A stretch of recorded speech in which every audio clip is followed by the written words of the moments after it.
नमस्कार दोस्तों, wealth sky के एक और नए इंटरेस्टिंग वीडियो में आप सभी लोगों का स्वागत है। मेरा नाम है सुधीर और ये वीडियो बहुत ज़्यादा इंटरेस्टिंग होने वाला है।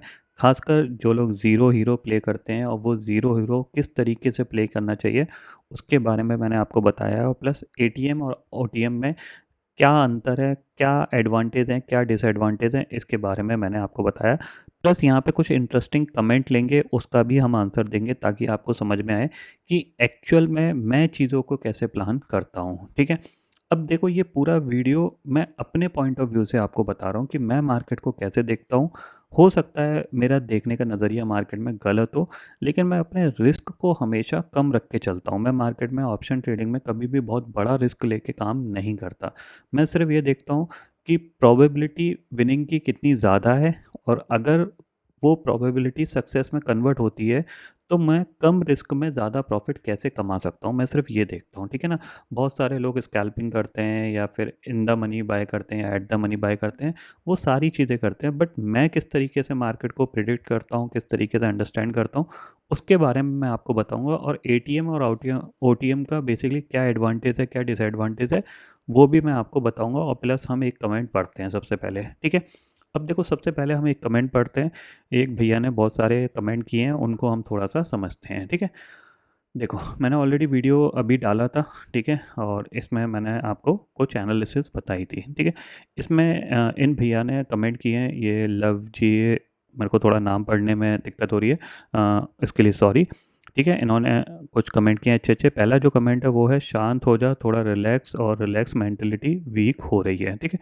उसके बाद आता है यहाँ पे कि Fed announcement Sudhir, Fed announcement, rate cut, speech of Powell important on Wednesday night. Hence, on a deep OTM call will act according to the American Powell. CE का movement, Powell if speak good, CL will upward well, वरना जंगली तूफान tyre puncture. ठीक है। इसका मेरे को कोई सेंस समझ में नहीं आया, हालांकि न्यूज़ है, मेरे को हाँ, उसका इम्पैक्ट अलग होगा। ठीक है। और न्यूज़ का impact gap up gap down में होता है, उसमें कुछ कर नहीं सकते। ठीक है। अगर वो सही जाएगी तो ठीक है। पहली चीज़, हमारी पोजीशंस पहले से होनी चाहिए गैप अप के लिए। हमारी तो कोई पोजीशन अभी है ही नहीं। ठीक है ना।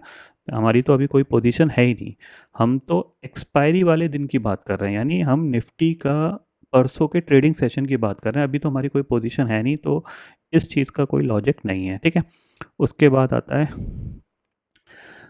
भाई आपने नोटिस में डाल दे, जिस दिन ये मार्केट 11 पेड शुरू किया है, ओवर कॉन्फिडेंस दिख रहा है एनालिसिस में, जैसे कि सुधीर ने बोल दिया वही होगा। तो भी तेरे को पाकिस्तान से कोई लेना देना नहीं है। मॉक ड्रिल से डीप ओटीएम कॉल बाय करवा रहा है, क्योंकि खुद के ओल्ड पैटर्न से 2-4 बार पैसे कमा लिया होगा, तो गरीब लोगों को बर्बाद कर रहा है। ठीक है। देखो, सिंपल सी चीज़ क्या है यहाँ पे, इन्होंने बोला है कि खुद के ओल्ड पैटर्न से 2-4 बार पैसे कमा लिया होगा। यहाँ पे जो इंपॉर्टेंट लाइन है वो ये है। ठीक है ना। पाकिस्तान से कोई लेना देना नहीं है। मॉक ड्रिल, कल मॉक ड्रिल है। ठीक है। एक इम्पॉर्टेंट इवेंट है।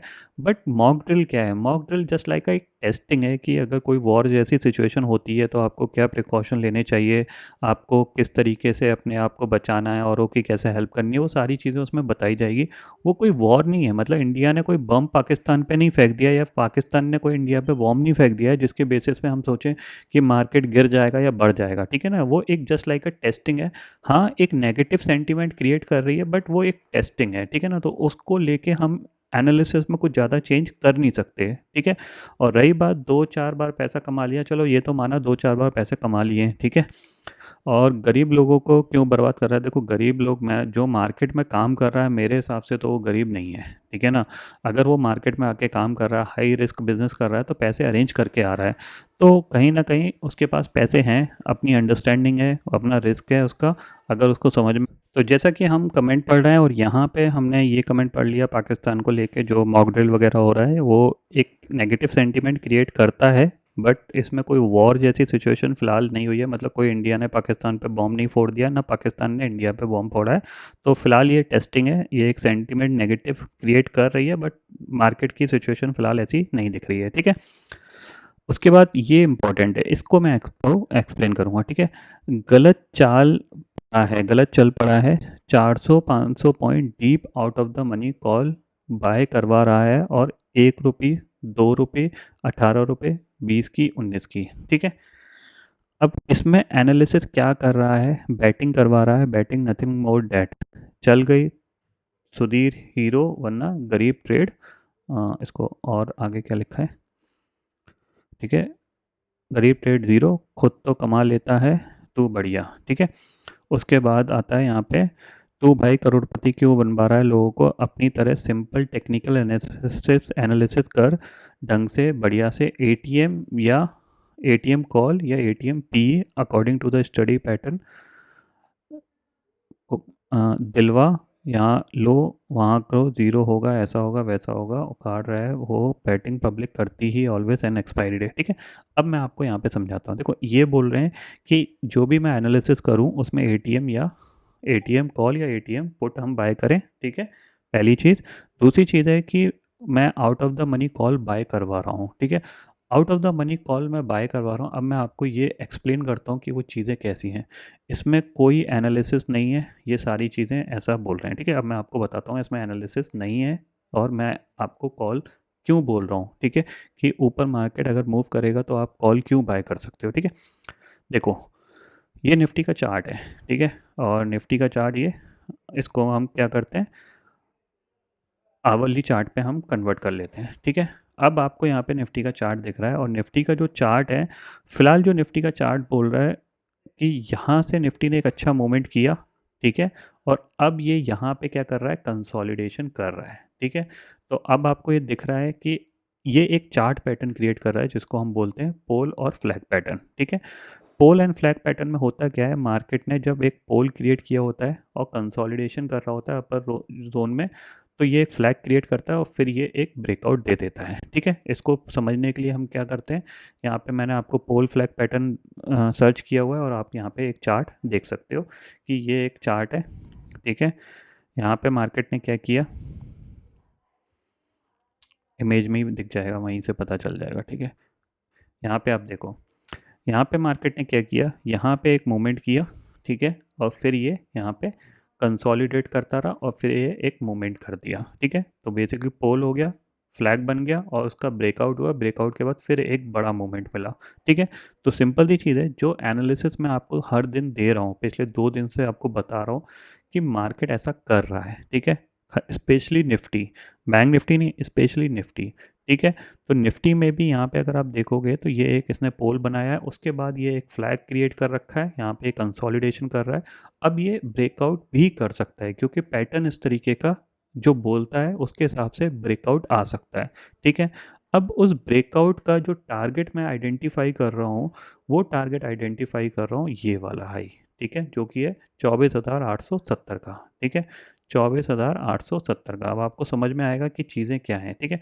24,870 का यानी अभी हम 24,400 के आसपास क्लोज हुए हैं, 380 के आसपास क्लोज हुए हैं, और करीब करीब हम 400 पॉइंट के मूवमेंट की बात कर रहे हैं, 400 450 पॉइंट के मूवमेंट की बात कर रहे हैं, ठीक है।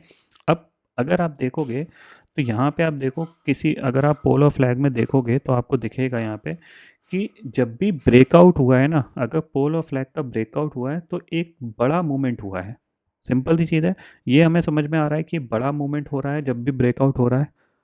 आप यहाँ पे भी देख सकते हो, अगर हम मैं इसको थोड़ा सा नीचे करूँ, यहाँ पे भी आप देख सकते हो बड़ा मूवमेंट हो रहा है, ठीक है। और इस चार्ट में भी आप देख सकते हो, अगर ये चार्ट पूरा खुल गया हो तो मैं यहाँ पे, ठीक है, आप देख लीजिएगा इसको, आपको समझ में आ जाएगा कि पोल और फ्लैग में कितना बड़ा ब्रेकआउट होता है। तो नॉर्मली पोल और फ्लैग का जो ब्रेकआउट होता है ना, वो 300 से 400 पॉइंट का निफ्टी के अंदर होता है, ठीक है। ये बात आ गई इसके ब्रेकआउट की, ठीक है। अब मैं आउट ऑफ द मनी क्यों बाय कर रहा हूँ और क्यों मैं आपको बोल रहा हूँ कि आप आउट ऑफ द मनी में प्ले कर सकते हो, बाकी आपका मन है, आप किसी में भी बाय करो, कोई दिक्कत की बात नहीं है। अगर ब्रेकआउट आता है, और ब्रेकआउट का लेवल क्या है, जाहिर सी बात है ब्रेकआउट का लेवल 24,500 है और 24,450 है। अब होता क्या है कि जब मार्केट ब्रेकआउट देगा, ठीक है, तो उस टाइम जो कॉल के ऑप्शन होंगे वो पहले से ही महंगे हो जाएंगे, ठीक है। अगर आप पहले उसको थोड़ा सा प्लान कर लोगे तो आपको थोड़े से सस्ते मिल जाएंगे, और कुछ नहीं है, बस इतना सा फ़र्क है। अब पहले अगर आप प्लान करोगे तो आपको चीज़ें सस्ती होंगी, तो आपका रिस्क भी कम होगा, और अगर वो चीज़ जो आपने एनालिसिस करी है, मतलब जो आपने एनालिसिस करी है, अगर वो हो गई और आपको ब्रेकआउट मिल गया तो आपको प्रॉफिट ज़्यादा होता है, ठीक है, इतना आपको यहाँ पे समझ में आ गया कि मैंने आपको जो एनालिसिस दी है वो बेसिकली एक पैटर्न है, पोल और फ्लैग पैटर्न बना हुआ है निफ्टी के अंदर, और उसके अकॉर्डिंग निफ्टी हो सकता है ब्रेकआउट देते, होगा या नहीं होगा ये मुझे नहीं पता, ठीक है ना, बट ब्रेकआउट दे सकता है, इसके मेरे को चांसेस लग रहे हैं, इसीलिए मैं कॉल साइड के पोजीशंस के लिए प्रेफर कर रहा हूँ रादर देन शॉर्ट साइड का। ठीक है, अब मैं एटीएम क्यों नहीं बाय कर रहा, आउट ऑफ द मनी क्यों बाय कर रहा हूँ, इसको मैं आपको एक्सप्लेन करता हूँ। ठीक है, इसके लिए मैंने दो चार्ट लगा रखे हैं। ठीक है ना, ये जो कमेंट है कि ये एटीएम ज़ीरो हीरो फलाना टिमका ये सारी चीज़ें, ठीक है, अब मैं आपको इसका आंसर देता हूँ। ठीक है, लेट अस सपोज आपने एनालिसिस करी है और आपकी एनालिसिस सही भी जा सकती है, गलत भी जा सकती है, हम ये मान के चल रहे हैं कि हमारी एनालिसिस गलत जाने वाली है और सारे ऑप्शन ज़ीरो होने वाले हैं। ठीक है, तो इन भैया ने बोला एटीएम बाय करवाओ। ठीक है, हम एटीएम की बात करते हैं, तो ये 24,400 की कॉल है, एटीएम है, जाहिर सी बात है अभी इसका प्राइस 48 रुपीज़ है। ठीक है, हम मानते हैं कि हमारी एनालिसिस गलत जाएगी तो ये ऑप्शन ज़ीरो हो जाएगा। ठीक है, ज़ीरो हो जाएगा, यानी हमारे 48 रुपीज़ पूरे ज़ीरो हो जाएंगे। ठीक है, लेकिन जब हमारी एनालिसिस गलत जा रही है तो out of the money option जो हम बाय कर रहे हैं वो है 24,700 का, जो कि है 6 रुपये के, हमारे यहाँ पे 6 रुपये जाएंगे, वहाँ पे 48 रुपीज़ जाएंगे और यहाँ पे हमारे 6 रुपीज़ जाएंगे। ठीक है, सिंपल सी चीज़ है। अब आपको ये समझना है कि जब हमारे 48 रुपीज़ जा रहे हैं तो हमारा यहाँ पे रिस्क कम है या ज़्यादा है। ठीक है, तो इसको हम सिंपल भाषा में समझते हैं। ठीक है, सिंपल भाषा में कैसे समझते हैं कि लेट अस सपोज हम 48 रुपीज़ में कुछ अमाउंट डिप्लॉय करते हैं, क्या करते हैं, हम इसके 2 लॉट बाय करते हैं। ठीक है, और हमारा टारगेट कितना है, 850 का। ठीक है, नेगेटिव केस में तो ज़ीरो हो रहे हैं, दोनों चीज़ ज़ीरो हो रही है, बट पॉजिटिव केस में क्या डिफरेंस आ रहा है वो मैं आपको एक्सप्लेन करता हूँ। ठीक है, तो हम क्या कर रहे हैं, हम 50 रुपये पे एट द मनी बाय कर रहे हैं, कितने लॉट, 2 लॉट, यानी 150 क्वांटिटी। ठीक है, तो हमारा इन्वेस्टमेंट कितना हुआ, करीब करीब 7,500 का। ठीक है, और ये ऑप्शन का जो टारगेट हमें मिल रहा है, क्योंकि हमारा टारगेट 850 का है, तो इस ऑप्शन का प्राइस कितना हो जाएगा, 450 रुपये। तो हम क्या कर रहे हैं यहाँ पे 450 पे इसको काटेंगे। ठीक है, 450 इंटू 150, तो हमारा प्रॉफिट कितना हो गया, करीब करीब 67,500 का। ठीक है, यानी 67,500 का हमारा प्रॉफिट हो गया, जिसमें 7,500 रुपये हमारा इन्वेस्टमेंट कॉस्ट है, तो नेट प्रॉफिट हमारे पास कितना आ गया, करीब करीब 60,000 रुपये का। ठीक है, हमारा रिस्क कितना है इसमें, ये समझ के चलना, रिस्क हमारा कितना है, 7,500 का। ठीक है, और प्रॉफिट हमें कितना मिल रहा है, करीब 60,000 का। ठीक है, इतना आपको समझ में आ गया। अब इसका अनदर केस मैं आपको बताता हूँ कि अगर हम आउट ऑफ द मनी लेते हैं। ठीक है, पहला केस तो क्या है, अगर हमारे पैसे गए तो ज़ीरो हो जाएंगे। ठीक है, यानी अगर हमारी एनालिसिस गलत हुई तो हमारे वो पैसे ज़ीरो हो गए। दूसरा केस क्या है कि अगर हमारी एनालिसिस सही जाती है तो हम कितना प्रॉफिट कमा सकते हैं। ठीक है, दूसरा ऑप्शन क्या है, दूसरा ऑप्शन है हमारे पास 6 रुपये का। ठीक है, जो कि हमारा 24,700 की कॉल है, हालांकि एक्सपायरी वाले दिन ये 2 या 3 रुपये की मिलेगी, बट अभी हम मान के चलते हैं 6 रुपये की है। ठीक है, तो 6 रुपये पे हम क्या करते हैं, इसमें इसमें हम 7,500 का रिस्क ना लेके इसमें हम थोड़ा सा कम लेंगे, इसकी हम क्या करेंगे, 600 क्वांटिटी ले लेंगे। ठीक है, हमारा इन्वेस्टमेंट कितना हुआ, 3,600 रुपये। ठीक है, अब 3,600 रुपये का ऑप्शन, जाहिर सी बात है कि 6 रुपये का ऑप्शन अगर मार्केट 850 रुपये हिट करेगा तो इसकी वैल्यू कितनी हो जाएगी, 150 रुपये। ठीक है, तो 150 रुपये हो जाएगी, तो हम यहाँ पे 150 इंटू 600 क्वान्टिटी कर देते हैं। ठीक है, कितना प्रॉफिट हो गया, 90,000 रुपीज़ का। ये हमारा प्रॉफिट है जब हमने 6 रुपये का ऑप्शन लिया। ठीक है, और इसमें हमने रिस्क कितना लिया है, ठीक है, हमने इसमें रिस्क लिया है सिर्फ कितना, इसका ऑलमोस्ट आधा, 3,600 का। तो आप मेरे को अब ये बताओ कि हमने कोई एनालिसिस करी, हमने एक risk reward ratio find out किया, हमने समझा ये टारगेट हो सकता है, उसमें हमने एक पोजीशन बनाई, तो क्या ये पोजीशन सबसे अच्छी है या फिर ये पोजीशन सबसे अच्छी है, जबकि रिस्क हमारा पूरा पूरा है। ये ऑप्शन भी ज़ीरो हो सकता है, यानी 24,400 की कॉल भी ज़ीरो हो सकती है और 24,700 की कॉल भी ज़ीरो हो सकती है। ठीक है, तो आपको यहाँ पे क्लियरिटी डिफरेंस दिख गया हो, यहाँ पे हमारे 3,600 रुपये लगे हैं, लेकिन हम सही गए तो हमें प्रॉफिट ज़्यादा मिला है।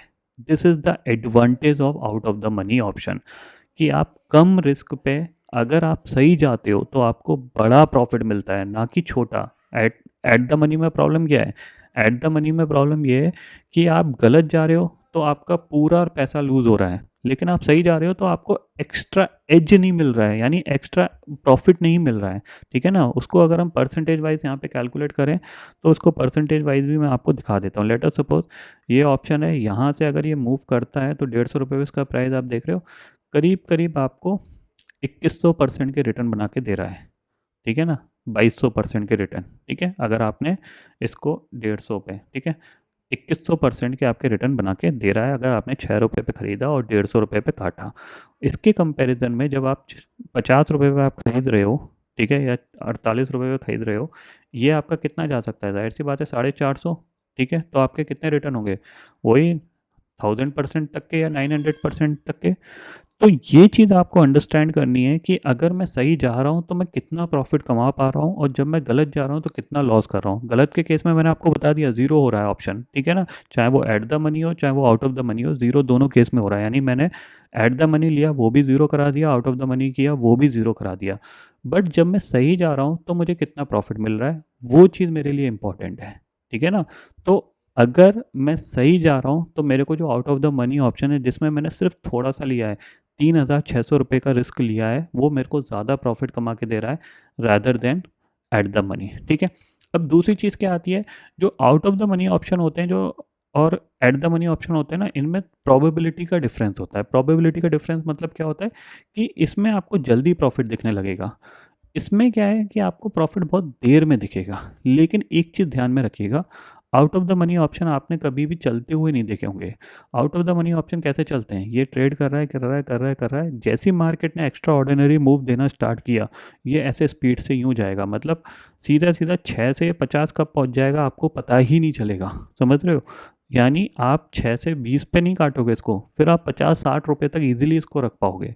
तो ये एक अनदर एडवांटेज रहता है कि out of the money option वो सडनली इतना तेज़ी से मूव करते हैं कि वो आपको एक अच्छा प्रॉफिट बना के दे देते हैं। दूसरी चीज़ है इनमें, क्योंकि ये आउट ऑफ द मनी है, इनमें प्योरली टाइम वैल्यू है, ठीक है ना, टाइम वैल्यू है। तो इनमें जो डिके भी होता है ना वो भी धीरे धीरे लगता है। डिके जब यहाँ पे out of the money by करोगे ना, क्योंकि यहाँ पे out of the money by करोगे 150 पॉइंट में, 400 point out of the money, तो आपको लॉस होगा ही होगा।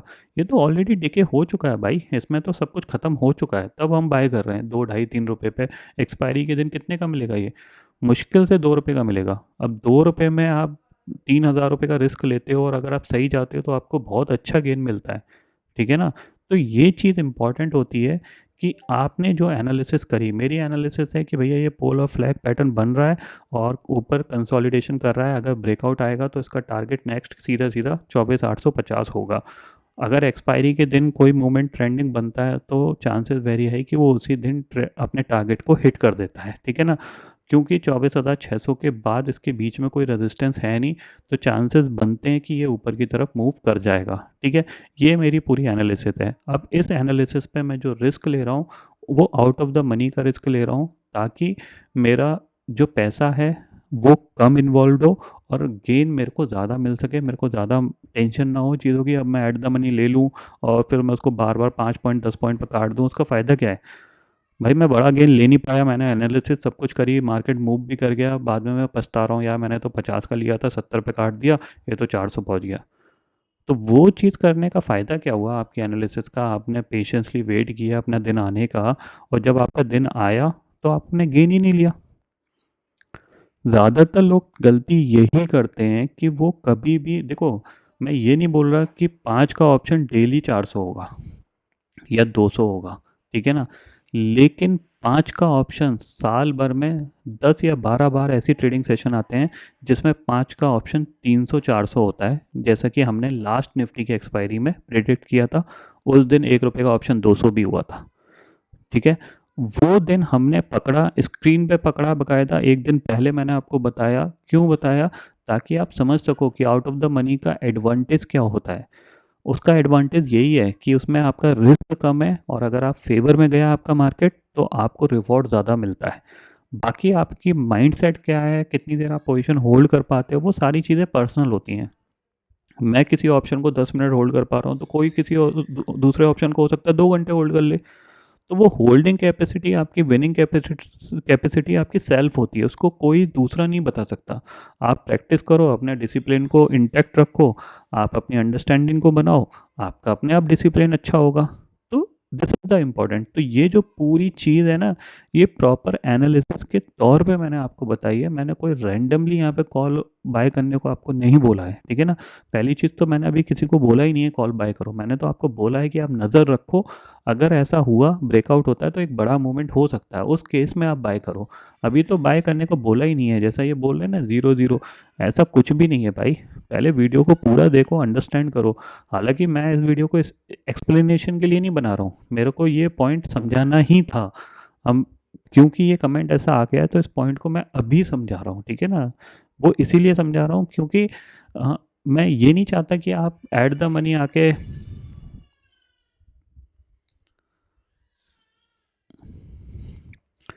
क्योंकि मैं ये नहीं चाहता कि आप बार बार ऐट द मनी खरीदो और उसमें बड़े बड़े लॉसेस करो। ऐट द मनी खरीदने का टाइम होता है, जब मार्केट नैरो रेंज में है, कंसोलिडेट कर रहा है, तब आप आउट ऑफ द मनी में पैसे नहीं बना सकते हो, ठीक है। लेकिन जब मार्केट कंसोलिडेट कर चुका है, मैंने आपको बताया ना 3 साइकिल होती हैं, एक trending, volatile, consolidation, then trending, ठीक है ना। तो ऑलरेडी मार्केट ट्रेंडिंग हो चुका है, वॉलेटाइल भी हो चुका है, कंसोलिडेट भी हो चुका है। अब इसका ट्रेंडिंग मूव आना बाकी है, और वो ट्रेंडिंग मूव मैं ऊपर की साइड प्रेडिक्ट कर रहा हूँ। इसके लिए मैं पूरा गलत भी हो सकता हूँ, हो सकता है ट्रेंडिंग नीचे की तरफ हो जाए, ठीक है ना। हो सकता है ये जो मूव है ये नीचे की तरफ हो जाए, ठीक है। लेकिन जो पैटर्न बन रहा है उस पैटर्न के हिसाब से तो मैं पॉजिटिव ही देखूंगा ना। तो वो ज़्यादा इंपॉर्टेंट है कि मैं किस तरह पैटर्न को फॉलो करूं। जो पैटर्न बन रहा है उस हिसाब से मैं पॉजिटिव देखूंगा। जब नेगेटिव पैटर्न बनेगा तो नेगेटिव देखेंगे। अगर मार्केट यहाँ से नेगेटिव ट्रेंडिंग हो जाएगा तो इसमें क्या है, हमारा स्टॉप लॉस जाएगा क्या, और क्या जा सकता है, या हमारे 4 पॉइंट का लॉस होगा, उस लॉस को हम ले लेंगे। मिनिमम लॉस ही तो है, ऐसा तो है नहीं कि बहुत बड़ा लॉस हो गया इसमें, लोगों के करोड़ों रुपए चले गए। अरे यार, इससे ज़्यादा तो लोग ड्रीम 11 पे हार जाते हैं। तो जब आप एक रिस्क रिवार्ड रेशो के हिसाब से प्लानिंग करते हो और उसमें जब आपकी पोजीशन आपके फेवर में जाती है, तब आप उसको होल्ड कर पाते हो। अगर आप रैंडम ट्रेड डालोगे तो आप उस पोजीशन को होल्ड ही नहीं कर पाओगे, समझ रहे हो। अगर मैं बोलूँ कि यहाँ से ये ब्रेकआउट आ गया और आपको पता ही नहीं है कि टारगेट कितना हो सकता है, तो आप क्या करोगे, 550 600 पे आप एग्जिट कर जाओगे, फिर वो बाद में 800 पहुँच जाएगा, आपके हाथ से पूरा प्रॉफिट निकल जाएगा। क्यों? क्योंकि आपने जो एनालिसिस करी है वो रैंडम है, और रैंडम एनालिसिस का कोई टारगेट होता नहीं है। मैंने एनालिसिस करी है, मेरे को दिख रहा है ये टारगेट है, अगर मार्केट मूव करेगा तो मैं इस टारगेट के लिए होल्ड करूंगा, सिंपल सी चीज़ है। तो ये एक एनालिसिस है, ये कोई रैंडम बाइंग नहीं है, और ना मैंने किसी को बोला है कि आप कॉल लेके बैठ जाओ। मैंने तो सिर्फ एनालिसिस दी है कि ऊपर की तरफ मार्केट ट्रेंडिंग हो सकता है, ठीक है। अब क्यों हो सकता है वो भी मैं आपको बता देता हूँ, ठीक है। देखो, लास्ट कुछ एक्सपायरी में अगर आप देखोगे मार्केट, ये एक एक्सपायरी का बड़ा मूव था, ठीक है। ये एक एक्सपायरी का मूव था, उसके बाद लास्ट की जितनी भी एक्सपायरियाँ हुई हैं मार्केट सिर्फ कंसोलिडेशन ही किया है। ये एक्सपायरी आपकी साइडवेज हुई, आज की एक्सपायरी भी ऑलमोस्ट कंसोलिडेशन में निकल गई, उससे पहले की जो सेंसेक्स की एक्सपायरी थी वो भी कंसोलिडेशन में निकल गई। मतलब लास्ट 3 एक्सपायरी में ट्रेंडिंग मूव नहीं आया है, ठीक है ना।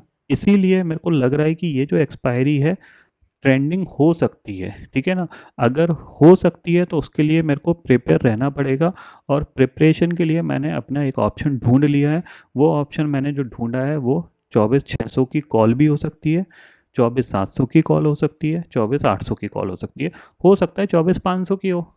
मेरे को जो सबसे सस्ता दिखेगा और जिसमें मेरा रिस्क सबसे कम होगा मैं उसको बाय करूँगा, सिंपल सी चीज़ है। अब ये 3-4 स्ट्राइक प्राइस हैं, इसमें मेरे को जो भी ठीक लगेगी वो मैं बाय करूँगा। हो सकता है तीनों बाय कर लूँ, अगर मैं मान लो 5,000 का रिस्क ले सकता हूँ तो मैं तीनों भी बाय कर सकता हूँ। तो ये थोड़ा-सा आप अंडरस्टैंड करके चलिए कि मार्केट का कैसा रिएक्शन रहता है। और अगर आप इसको नहीं समझ सकते तो फिर थोड़ा-सा आप फिर मतलब इस टाइप के कमेंट मत करो कि ये कोई रैंडम बाजी है, ये रैंडम नहीं है। ये सिर्फ़ और सिर्फ़ एनालिसिस है, और एनालिसिस के पॉइंट ऑफ व्यू से एक प्लानिंग है, उस प्लानिंग में एक रिस्क रिवार्ड रेशियो है। उस रिस्क रिवार्ड रेशियो में अगर आप सही जाते हो तो आपको अच्छा प्रॉफिट मिल सकता है। वो चीज़ मैंने एक्सप्लेन करी है। अब मैं इस एनालिसिस के लिए पूरा गलत भी हो सकता हूँ, ठीक है ना। मैंने ये बिल्कुल नहीं बोला कि 100% ऐसा होगा, मैंने ऐसा बोला ही नहीं है। मैंने ये बोला है कि हो सकता है कि मूव आ जाए। अगर मूव आएगा तो आप कैसे उस मूव को पकड़ सकते हो, मैंने वो तरीका आपको बताया है, ठीक है ना। तो आई होप आपको ये चीज़ समझ में आ गई होगी कि एट द मनी और आउट ऑफ द मनी में क्या एडवांटेज होते हैं, क्या डिसएडवांटेज होते हैं, कब आपको out of the money plan करनी चाहिए, कब आपको एट द मनी प्लान करनी चाहिए। सिंपल सी चीज़ है, अगर आप एट द मनी में काम कर रहे हो, जब मार्केट कंसोलिडेशन कर रहा है तब आप एट द मनी में काम करो, क्योंकि आउट ऑफ द मनी तब आपको पैसे नहीं बना के देगी। लेकिन जब आपको लग रहा है कि अगर मार्केट ब्रेकआउट देगा, बड़ा मूव कर सकता है, तब आप आउट ऑफ द मनी में काम करो, ताकि वो आपको ज़्यादा पैसा बना के दे एट द मनी के कंपैरिजन में। ये डिफरेंस होता है एट द मनी और आउट ऑफ द मनी, ये चीज़ आपको थोड़ा सा ध्यान रखना है, ठीक है ना। बाकी वीडियो थोड़ा सा लंबा हो गया है यहाँ पे, बट मेरा जो काम था एक्सप्लेन करने का वो मैंने यहाँ पे फुली कर दिया है। इसके बाद भी अगर कुछ लगता है तो फिर भैया फिर इसमें फिर मेरा कोई रोल बचा नहीं है, सही बताऊँ तो। मैं कोई इस तरीके से, मतलब ये बहुत बेसिक चीज़ होती है, ठीक है ना। आपको अपना ट्रेडिंग में एज ढूंढना, आपको अपनी एनालिसिस पे ट्रस्ट करना, ये सारी चीज़ें मार्केट का पार्ट है। अगर आप अपनी एनालिसिस पे ट्रस्ट ही नहीं करोगे तो आप अपनी पोजीशन में बने ही नहीं रह सकते, ठीक है ना। और रही बात 2-4 बार प्रॉफिट करने के लिए, तो भैया सीधी सी बात है, 2 बार मिले, 4 बार मिले या मेरा पूरा लॉस हो, उससे आपको कुछ फ़र्क नहीं पड़ेगा, मुझे कुछ नहीं फ़र्क पड़ेगा। अगर मेरे को पास पैसा आएगा वो मेरे पास आएगा, मेरे हाथ से पैसा जाएगा वो मेरा जाएगा। मेरा काम सिंपल सा है, एनालिसिस देना। आपका काम है वो एनालिसिस को समझना।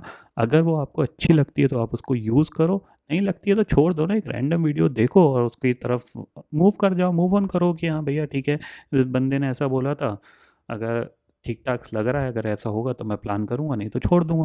भाई सिंपल चीज़ है। आप भी तो अपना सेल्फ डिसीजन लोगे ना, कि मैं बोल दूँ कि हाँ भैया कल 1 करोड़ क्वांटिटी खरीद लो जाके 25,000 की कॉल, तो क्या वो पॉसिबल है? आप खरीद सकते हो? नहीं ना। मैं तो सिर्फ एक एनालिसिस दे रहा हूँ। उस एनालिसिस का पॉइंट ये है कि मार्केट एक पैटर्न क्रिएट कर रहा है, उस पैटर्न में अगर ब्रेकआउट आता है तो मार्केट अच्छा मूव करता है। ये चीज़ मैं आपको बता रहा हूँ, वो मैंने आपको यहाँ पे एक्सप्लेन कर दिया है, ठीक है ना। और वो एक्सप्लेनेशन के साथ अगर ब्रेकआउट आया तो फिर टारगेट थोड़ा सा बड़ा है। वो अगर एक्सपायरी वाले दिन हुआ तो आपको अच्छे पैसे बन सकते हैं, जैसे हमने इस दिन पकड़ा था, ठीक है ना। अब आप सोचोगे कि इस दिन कैसे पकड़ा था। इस दिन ऐसे पकड़ा था कि एक दिन पहले ही मैंने आपको बता दिया था, चाहो तो डेट का वीडियो देख सकते हो जाके। ऐसा नहीं है कि मूवमेंट होने के बाद बताया था, पहले ही बताया था, ठीक है ना। वो चीज़ है। अब ये एक बार हो सकता है, 2 बार हो सकता है, अगर मेरे लिए एक बार भी होगा तो मैं सफिशिएंट हूँ। साल में मेरे को अगर 4 ऐसे मूव मिल जाएँ जिसमें मेरे को 2000% के रिटर्न बनने हैं, तो मेरे को क्या चाहिए भाई। मैं पूरी साल हीरो ज़ीरो प्ले करूँगा ना, तब भी मेरा अकाउंट पॉजिटिव रहेगा, ठीक है ना। साल की सिर्फ 4 ट्रेड मिल जाए मेरे को, ठीक है ना। क्यों? क्योंकि मेरा रिस्क बहुत कम है ना भाई, मेरा रिस्क कम है। अगर मैंने एक बार भी ऑप्शन 2 रुपये का 100 रुपये या 150 रुपये पे काट लिया, तो आप सोचो ना मैं कितनी बार ये 2 रुपये का ऑप्शन प्ले करूँगा तब ये 150 रुपये जाएंगे मेरे।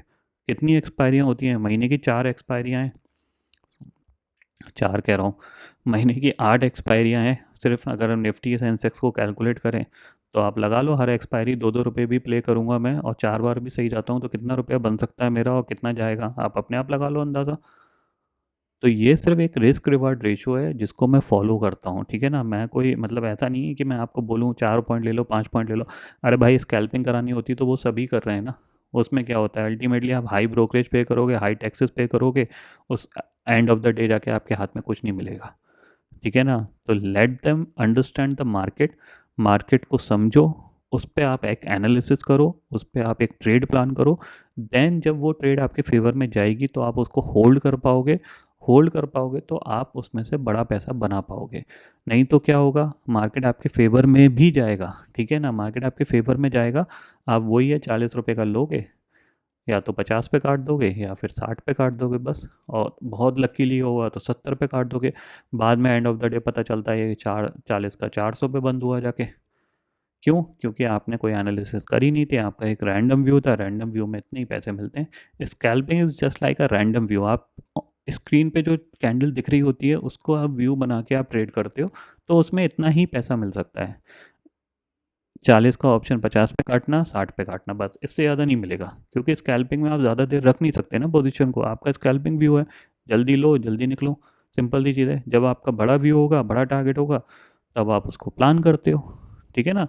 तो आई होप आपको ये वीडियो थोड़ा सा समझ में आ गया होगा। बच्चे की आवाज़ भी बैकग्राउंड में आई थी, उसके लिए वेरी वेरी सॉरी। क्योंकि घर से वीडियो बना रहा हूँ तो थोड़ा बहुत नॉइज़ आता रहता है बच्चों का। तो मेरा काम जो था वो था एक्सप्लेनेशन कि एटीएम ओटीएम का क्या रोल होता है, रिस्क रिवार्ड रेशो का क्या रोल होता है। इन भैया के भी मैंने कमेंट कर दिए, इन्होंने बहुत अच्छे कमेंट का आंसर दे दिया, इन्होंने बहुत अच्छे कमेंट किए थे, ठीक है ना। क्योंकि इसमें काफ़ी चीज़ें ऐसी थी, हो सकता है इनको पता हो सकता है नहीं भी पता हो, ठीक है ना। क्योंकि out of the money option ज़्यादातर लोग यही बोलते हैं मत खरीदो, ज़ीरो हो जाता है, बट उसको खरीदने का टाइम होता है। आपको कब लेना है कब नहीं लेना है ये पता होना चाहिए। जब मार्केट ट्रेंडिंग हो रहा है तो आप एटीएम क्यों ले रहे हो, आउट ऑफ द मनी लो ना। आपको पता है कि मार्केट ट्रेंडिंग हो रहा है तो आउट ऑफ द मनी में आपका अच्छा पैसा बनेगा ना। तो वो चीज़ है, तो वो थोड़ा सा मार्केट की साइकोलॉजी है। मेरे को वो चीज़ करते करते पता चल गई कि आउट ऑफ द मनी ठीक ठाक होते हैं मेरे लिए आउट ऑफ द मनी मेरे को बहुत अच्छे लगते हैं, ठीक है ना। मैंने कभी एटीएम इन द मनी में काम किया ही नहीं है। मैं हमेशा आउट ऑफ द मनी को लेता हूँ, उसको कोशिश करता हूँ वो इन द मनी जाए, ठीक है ना। मैं इन द मनी को लेके डीप इन द मनी नहीं करने की कोशिश करता। क्यों? क्योंकि आउट ऑफ द मनी में अगर मैं आपको टर्मिनोलॉजी वाइज चीज़ें बताऊँ या ग्रीक्स वाइज बताऊँ तो थोड़ा सा और वीडियो लंबा हो जाएगा, वो किसी दिन और एक्सप्लेन करेंगे। बट फ़िलहाल जो सिचुएशन है वो ये है कि मार्केट की जो एनालिसिस थी उस एनालिसिस के तौर पे मैंने कुछ ऑप्शन प्लान किए हुए हैं। वो ऑप्शन एक्सपायरी वाले दिन के हैं, अगर मेरे को लगा मार्केट मूव कर रहा है तो मैं उन्हें ऑप्शंस में प्ले कर सकता हूँ। अभी वो किसी को मैंने खरीदने का कोई रिकमेंडेशन नहीं दिया है, अभी तो वैसे भी नहीं बोला है, मैंने तो बताया है कि ऐसा अगर होगा तो आप खरीद सकते हो और उससे आप पैसे बना सकते हो। अब वो 10 रुपये का ऑप्शन 50 पे काटो, 20 पे काटो, 100 पे काटो, वो आपका हेडेक है, मेरा हेडेक नहीं है। मैंने तो आपको टारगेट बता रखा है, अगर टारगेट तक होल्ड कर सकते हो तो करो, ठीक है ना। तो फिलहाल दोस्तों इस वीडियो में इतना ही है। आई होप ये वीडियो आपको पसंद आएगा। वीडियो पसंद आता है तो लाइक और शेयर ज़रूर करिएगा और चैनल को जो सब्सक्राइब कर लीजिए, क्योंकि मैं सुधीर लेके आता रहूँगा हर दिन आपके लिए नए नए वीडियो। इसी के साथ शुक्रिया दोस्तों, जय हिंद।